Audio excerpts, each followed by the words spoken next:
Aham.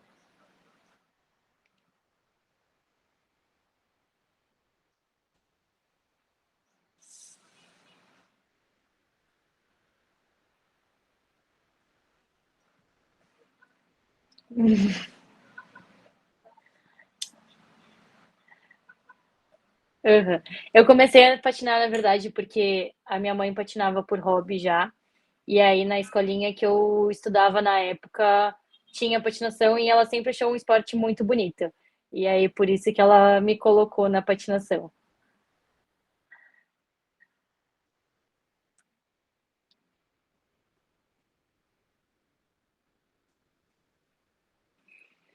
É, uma plaquinha que eu tenho do lado da cama.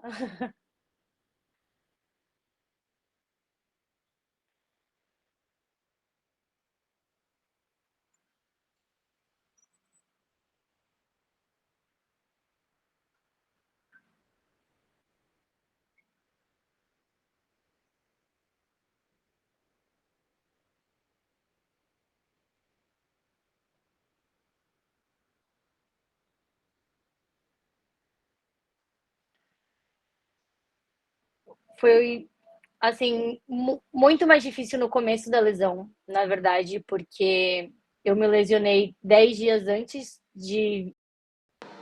do Mundial, que eu estava 10 dias antes da minha viagem para o Mundial, foi quando eu me lesionei. E na época a gente achava que na verdade era só uma lesão muscular, que fosse mais uma contratura muscular e tudo mais. E aí eu fui para o Campeonato Mundial, eu competi na modalidade solo dance, que não é a mesma do Pan-Americano, lesionada, com a cabeça, né, a mil, com medo, com receio. E a minha físio, a Priscila, só me liberou a treinar a modalidade livre, que é a do Pan-Americano, depois que eu competisse no Mundial de Dança. Aí eu competi no Mundial de Dança, treinei, achei que eu ia competir o Mundial de Livre, e aí a gente se reuniu, eu conversei com a minha físio, com a Pri, conversei com todos os meus técnicos, e eles falaram, melhor não arriscar. Não vai dar nada, né? Não vai piorar, você já tá bem melhor do que quando eu viajei. Eu ainda sentia dor, mas vamos, né, se poupar. O Campeonato Mundial tem todo ano. O Pan-Americano é a sua primeira oportunidade, então vamos estar se poupando, vamos estar se resguardando para você voltar. Eu voltei antes do Campeonato Mundial, voltei a tratar antes, voltei a treinar, mas eu competi com menos dor do que, né, óbvio, do que eu já estava, mas ainda não tem como, né, é da cabeça, ainda fica aquele, mas e se eu sentir? E se eu não sentir?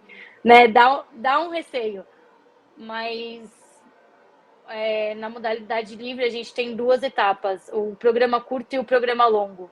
Eu fui super bem no programa curto, é, mas tive algumas falhinhas que me deixaram em quarto no provisório, então eu entrei no longo com a cabeça. Eu sei o que eu tenho que fazer para estar conquistando essa medalha. Então, apesar da dor de tudo, eu tive um suporte tanto técnico quanto familiar, de fisioterapeuta muito bom. Então, eu entrei na quadra muito mais tranquila, apesar da lesão. Né? Eu sabia que ela estava lá, eu estava treinando com ela, eu sabia que ela não ia sumir, então, eu falei, dor eu vou sentir, mas eu tô conseguindo fazer. Eu sei que eu consigo fazer as coisas mesmo com a dor. Então, tá tudo bem, né? Assim, na medida do possível, tá tudo bem. É, eu lembro de uma entrevista, não vou lembrar se foi com a Paula Pequeno, do vôlei, para a Casé TV. E aí mencionando sobre essa fase agora de Olimpíada que está chegando e tudo mais. E ela comentando, que, de novo, não sei se foi ela, mas eu lembro que ela estava na mesa, que foi uma roda de mulheres falando sobre esporte e Olimpíada. E aí comentou que, cara, a gente treina, a gente sabe o que tem que fazer, só que é muito da cabeça, porque quando chega no grande palco igual uma Olimpíada, é uma outra coisa, e aí você, às vezes, treme, mas é da cabeça, porque a gente treina todo dia aquilo ali.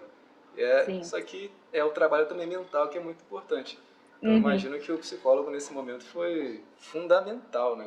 Caramba.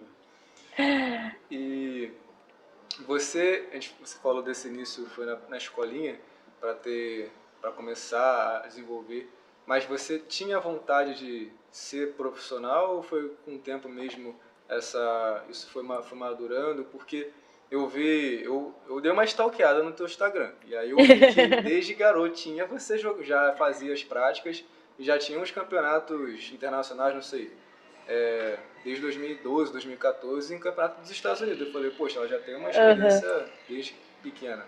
Mas Uhum. isso foi já desde pequena essa vontade. Ah, mãe, pai, eu quero ser profissional, como é que eu posso fazer?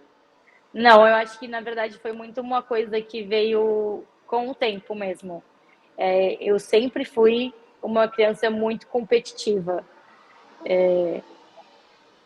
até comigo mesmo, muito mais comigo, na verdade. Então eu acho que aos poucos, conforme eu fui crescendo, eu fui conquistando as coisas, eu fui vendo que realmente era esse caminho que eu queria seguir. Entendi. E você, como a gente falou no início, não é uma modalidade ainda tão conhecida como o futebol que todo mundo sempre usa como referência. Você teve alguém que usou como inspiração, algum espelho, algum atleta, mesmo que às vezes não seja do Brasil, se for o caso, você fala, caramba, eu gosto de acompanhar ela e ela foi uma das primeiras que comecei a acompanhar e me ajudava nesse processo de treinamento, não sei, ter esse contato, né, com alguém que você se conecta pela modalidade. O meu próprio técnico, um dos, na verdade, né, o Gustavo Casado, é, competiu por muitos anos. Eu acompanhei ainda a maioria dos meus técnicos, eu acompanhei pouco a parte da vida de atleta, né? Mas o Gustavo Casado, que hoje é um dos meus técnicos também, eu peguei muito essa parte dele, de quando ele ainda competia. E, inclusive, ele é um dos brasileiros que tem diversos títulos mundiais, levou o Brasil aí diversas vezes em pódios mundiais. Então, eu acho que ele é uma das maiores inspirações, assim, para mim, dentro da patinação mesmo. Legal, trabalhar com a pessoa que já tem experiência, já meio que ajuda nos caminhos das pedras ali. Sim, com E, certeza. poxa, isso é muito bom.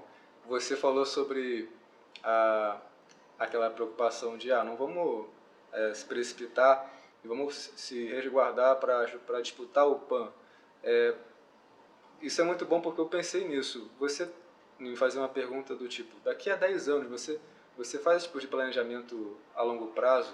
Ah, eu quero conquistar tais campeonatos. Ou, não vou, às vezes você pode talvez não querer falar, não quero conquistar porque cada um tem um jeito de interpretar e falar, é uma certa prepotência eu falar que eu vou ganhar. Mas de chegar forte no campeonato, você tem essas metas, você coloca um caderninho de metas, gostaria de ter mais chances fisicamente de chegar em algum campeonato na minha carreira.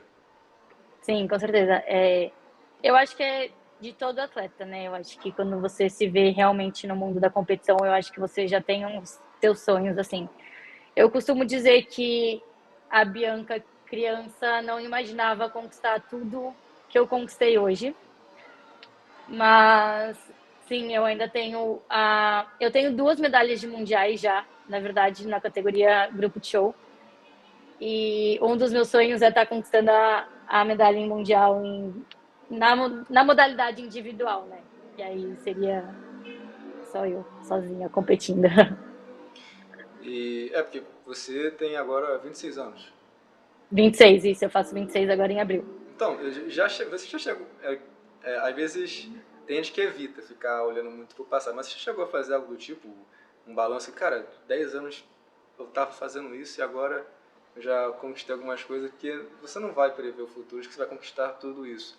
Mas já fez esse tipo de análise, às vezes até no momento de derrota, igual você teve você derrota, pô, absurdo falar derrota, mas que me fale, a prata no PAN, pelo amor de Deus, mas aí você colocou aquele textaço falando sobre as pessoas que incentivaram, que vale muito mais do que a medalha. Você chegou a fazer um momento desse tipo de análise? Porque, poxa, uma trajetória que nem todo mundo consegue fazer. É realmente uma Sim, coisa algo do dia a dia ali, e é sempre matando um leão por dia.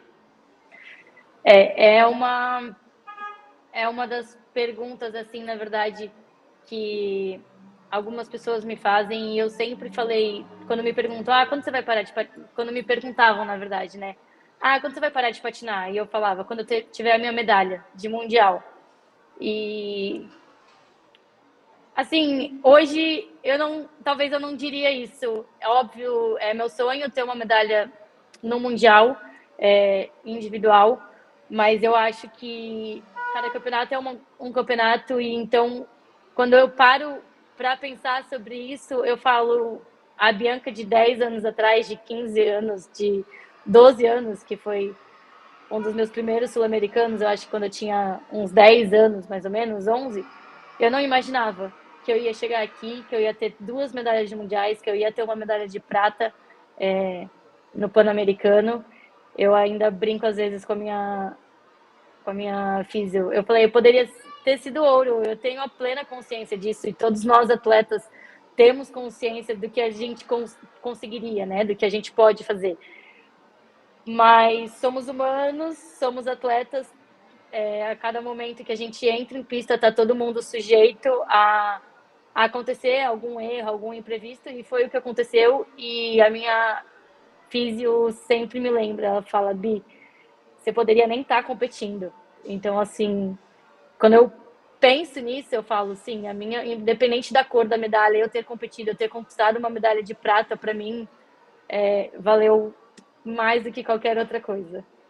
Poxa, só de participar. Só de participar, É com um negócio certeza. que as pessoas às vezes não têm noção. Eu falo, cara, às vezes eu paro para pensar, imagina para se classificar para uma competição como o Pan-Americano, enfim, as competições de cada modalidade que tem importância para o futebol é a Copa do Mundo. Esportes olímpicos tem Pan-Americano, tem a Olimpíada, enfim. Então, só de participar, você já vai estar entre os melhores. Então, vários subgrupos ali, né? Então, realmente...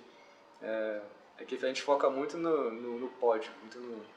Não, e assim, eu como atleta e competitiva, assim, comigo mesmo, eu sempre me cobrei muito, eu sempre fui uma pessoa que me cobrava muito. Então, assim, ela e meus técnicos falam, tudo bem, mas não precisa se cobrar esse ponto. A gente sabe que você sabe fazer, só que erros acontecem, óbvio, que ninguém chega numa competição para errar, né? Todo mundo vai para dar o seu melhor, para fazer o seu melhor. E então eu acho que naquele texto que eu postei no Insta, eu acho que eu consegui resumir um pouco de todos os sentimentos possíveis que foi estar participando, de estar conquistando a medalha, tudo. Sim, sim. E eu vi, agora, me corrija se eu estiver errado, eu busquei uma matéria e disse que você também é professora, é isso mesmo? Isso. Porque, não, me conta como é que é isso, que é dupla jornada, atleta, professora, como é que é um pouco, conta um pouco da sua tua rotina. Praticamente tripla, tá? Caramba. Eu treino de manhã e à tarde, e aí à noite, final de tarde, eu dou aula. Aula numa escola de patinação? Eu dou aqui em Santos, eu dou no Colégio Santa Cecília, que foi até onde eu fiz a minha faculdade de Educação Física, e no Guarujá eu dou no Colégio Ieda Maria. Caramba. É, e você tem essa jornada onde, por exemplo, tem as competições. Aí já deixa avisado que você vai ficar um tempo ausente e consegue organizar isso tudo certinho. Eu tenho uma equipe de professoras também que me ajudam, né? Então, tenho algumas professoras que são meus braços direito, esquerdo, perna, que toda vez que eu estou para algum campeonato, elas estão me substituindo para também as crianças não ficarem sem aula. Sim, e então você hoje vive da patinação, pode dizer assim, né? Sim. Caramba, isso é muito legal, porque você faz o que você gosta de fazer mesmo, né? Uhum. E agora, uma coisa sobre atleta, que são tem outras, deve ter, e você pode até falar se quiser, mas duas coisas que a gente ouve muito é derrota e lesão, que são dois grandes momentos ali de muita reflexão e saber como proceder a partir daquilo ali. Como que você lida com eles? Você teve essa experiência do Pan-Americano da lesão, mas como é que você consegue dizer, quando acontece a lesão, ou uma derrota, não sei, vou passar um tempo com a família, eu fico off da rede social, ou fico reflexivo ali no meu canto, ou preciso de ter alguém de confiança, alguém igual você falou, de ter, que na maioria dos casos para todo mundo a base é a família, para você recarregar as energias. Como é que é para você nesses momentos? O momento da lesão, na verdade, foi uma das primeiras assim que eu tive mais sérias. E eu nunca quebrei nada, nunca tive que operar nada em questão de lesão. A primeira lesão que eu tive mais séria foi essa mesmo, do LCA, que a gente descobriu, na verdade, quando eu voltei, só depois do PAN, eu descobri que eu estava com lesão parcial do LCA. Mas o primeiro momento, na verdade, me bateu um pouco de desespero. Eu pensei, ferrou, e agora liguei para minha físio, falei, Pri, não consigo colocar o pé no chão, não consigo andar, me socorre. Foi a primeira coisa. Eu já entrei em prantos, desesperada e chorando, e só chorava, só sabia chorar. E ela falou, não, vem aqui, calma, vou te avaliar, a gente vai passar num médico. Então, assim, eu fui me acalmando, na verdade, aos poucos. Aos poucos eu fui conversando com cada pessoa, fui me acalmando. Eu voltei a treinar já, eu fiquei, assim, um final de semana só, na verdade. Eu me machuquei na quinta, na terça-feira eu voltei a treinar tudo que eu conseguia com a outra perna, que minha lesão, na verdade, foi na direita. Então, eu acho que para mim, se eu tivesse parado, seria pior. Então, eu ia pro treino e fazia tudo que eu conseguia com a perna esquerda. Eram poucas as coisas, porque na patinação a maioria a gente tem muito como base a perna direita. Então, eu fazia tudo que dava. Ia, treinava e à tarde ia para físio. Então, assim, até eu viajar, era a minha rotina. Eu ia, treinava e ia para físio. E, assim, tentava pensar, óbvio, o mínimo possível quando estava treinando, né? Conversava com os técnicos, tudo. Então, essa base deles para minha lesão, a minha família, todas as pessoas ao meu redor foi muito importante. E para a derrota, eu fui amadurecendo muito com o passar dos anos, a gente vai amadurecendo, né, com a idade. Então, eu tento absorver o que eu tenho que absorver. Eu costumo dizer que eu tento viver o meu luto ali naquele momento, né? O tempo que eu tenho e pensar que, assim, se for num primeiro programa, eu tenho eu tenho uma segunda chance. Então, conseguir separar as coisas, porque às vezes o primeiro programa não define nada se o segundo programa for muito bom. Por exemplo, no PAN, eu estava em quarto no primeiro programa, no segundo eu ganhei o programa longo, mas na somatória geral eu fiquei em segundo. Então, saber separar as coisas, né? Se for entre um programa e outro, e se for no final da competição, entender que erra, que acontece e treinar para no próximo ser melhor e, enfim, e ir melhorando, né, no decorrer do ano. A gente começa com o Campeonato Paulista, Brasileiro, aí até chegar no Mundial e conseguir apresentar aquilo que a gente treinou o ano inteiro. E a gente falou dessas duas, da lesão e da derrota. Você quer acrescentar alguma coisa que você fala, caramba, eu acho que da parte de vida atlética, essa é uma coisa também que é muito difícil de lidar. Eu acho que tudo que a gente abre mão, né? A gente, na parte, quando a gente escolhe ser atleta, a gente acaba abrindo mão de muitas coisas. Final de semana, feriado, viagem com pais, avós, enfim. Às vezes, confesso que com os meus 26 aí eu penso até quando eu vou patinar para também estar aproveitando um pouco mais os meus pais, minha família, tudo isso. Que é um pouco difícil, né? Não tem como. E como atleta, são escolhas, né? Escolhas que a gente faz. A minha vida de atleta teve um começo, tá no meio, vai ter um fim. Então, assim, tentar aproveitar o máximo possível no melhor momento. Você planeja a aposentadoria? Com tantos anos eu gostaria já de estar finalizando a minha carreira. Eu acho que não com não uma idade específica, mas eu acho que a partir do momento que eu perceber que o meu corpo não está mais reagindo e eu não estou conseguindo fazer o que eu gostaria, aí eu acho que é hora de parar. E para chegar nessa parte final, você tem algum recado que você gostaria de deixar para quem está começando, que te acompanha também, ou que eventualmente vai acabar conhecendo? E, poxa, legal, ela é uma brasileira que tá vencendo na patinação e quer entender mais, até para ser profissional, não só praticar como hobby. Um recado e dica que você possa talvez dar para quem tá começando agora. Eu acho que o recado e a dica é um pouco a mesma. Eu diria para não desistirem. Não é um esporte fácil, não é um esporte muito reconhecido. Então, é muito, muito treino, é muita persistência e repetição.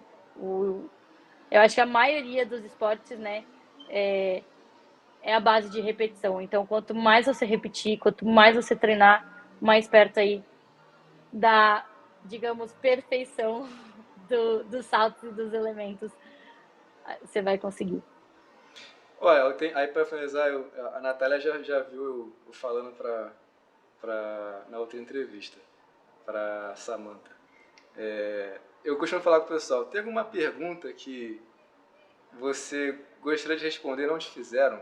Sei lá, porque às vezes é isso, você vai numa coletiva de imprensa, cara, às vezes é umas perguntas tudo igual, eu falo, irmão, não tem paciência, eu fico, como é que o atleta tem? E aí, é isso, tem alguma coisa, poxa, eu gostaria de falar sobre, mas ninguém me pergunta. Acho que não. Não? Acho que não. Ah, então tá bom. Porque às vezes tem uns negócios que me falam que eu acho, poxa, bem legal.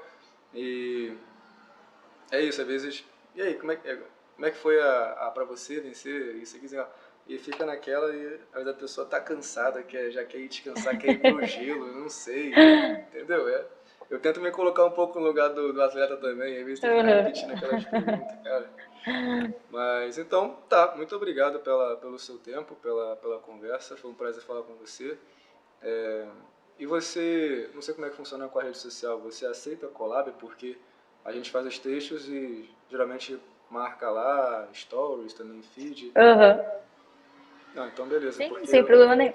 eu vou estar passando pra Natália e a gente vai fazendo, vai fazendo isso pra próxima semana, divulgar na rede social. Tá bom, sem Então, problema. obrigado, boa semana, até a Obrigada, próxima. igualmente. Tchau. Tchau, Obrigado, tchau. Natália, mais uma vez. Tchau, pessoal. Tchau, Tchau. tchau.